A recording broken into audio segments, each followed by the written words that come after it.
कार्तिक मास में अहोई अष्टमी के व्रत की विधि और अहोई अष्टमी का उद्यापन कैसे करें, तो इसके बारे में मैं आपको कुछ जानकारी देने जा रही हूँ। अगर आपको मेरे द्वारा दी गई जानकारी अच्छी लगे तो इस वीडियो को लाइक करें, शेयर करें, साथ ही अपने चैनल को सब्सक्राइब करें। तो इस व्रत की क्या विधि है।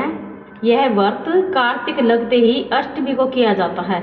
जिस वार को दीपावली होती है अहोई अष्टमी भी उसी वार की पड़ती है।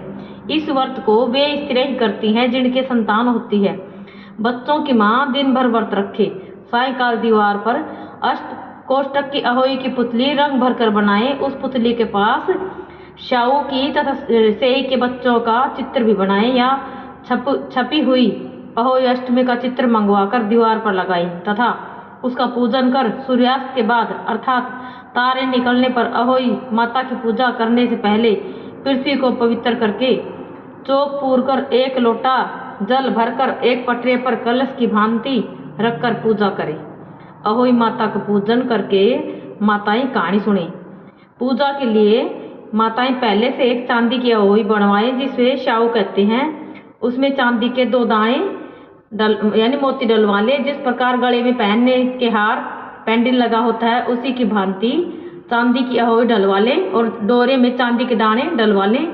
फिर अहोई की रोड़ी चावल दूध और भात से पूजा करें। जल से भरे लोटे पर सातिया बना ले। एक कटोरी में हलवा तथा रुपये बारना निकाल कर रख ले और 7 दाने गेहूं के लेकर कहानी सुने। कहानी सुनने के बाद अहोई शाऊ की माला गले में पहन ले और जो बायना निकाल कर रखा था उसे सासू जी के पांव लाकर आदर पूर्वक उन्हें दे देवें। इसके बाद चंद्रमा को अर्घ्य देकर स्वयं भी खुद भी भोजन करें। दिवाली के बाद किसी शुभ दिन अहोई को गले से उतार कर उसका गुड़ से भोग लगाए और जल के छींटे देकर मस्तक झुकाकर रख दें। जितने बेटे हैं उतनी बार, जिन बेटों का विवाह हो गया हो उतनी बार चांदी के 2-2 अहोई में मणिये डलवाती जाएं। ऐसा करने से अहोई माता प्रसन्न हो बच्चों की दीर्घायु करके घर में नित्य नए मंगल कार्य करती रहती हैं। इस दिन पंडितों को पेठा दान करने से शुभ फल की प्राप्ति होती है। अहोई का उद्गमन कैसे करते हैं। जिस स्त्री को बेटा हुआ हो अथवा बेटे का विवाह हुआ हो तो उसे अहोई माता को उद्यापन जरूर भी करना चाहिए। एक थाली में 7 जगह 4-4 पूड़ियाँ रखकर उन पर थोड़ा थोड़ा हलवा रखें। इसके साथ ही एक तीड़ साड़ी ब्लाउज उस पर रखकर सामर्थ्य अनुसार रुपये रखकर थाली के चारों ओर हाथ फेर कर श्रद्धा पूर्वक सासू जी के पांव लगकर वह सभी सामान सासू जी को दे देवे।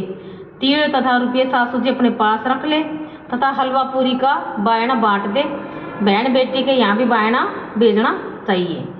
जय माता दी।